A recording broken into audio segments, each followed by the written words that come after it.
Alors voilà le contacteur du frein avant qui est démonté.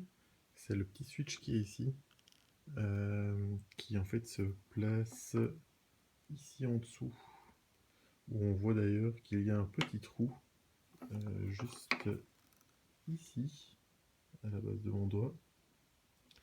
Petit trou dans lequel se trouve cette petite pièce en caoutchouc. Et en fait, mon problème, je pense, est que cette pièce en caoutchouc ne coulisse plus correctement dans le petit trou qui est là.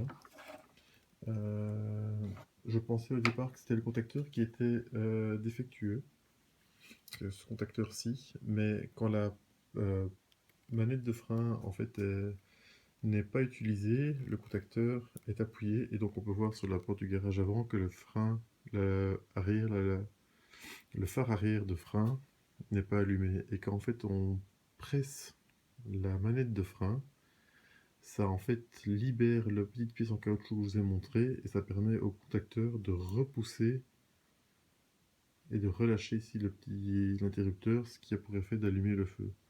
Donc la position par défaut de ce contacteur, c'est enfoncé.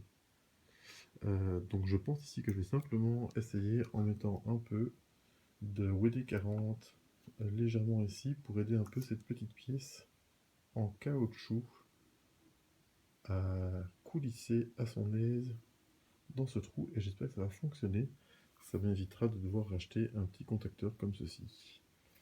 Voilà.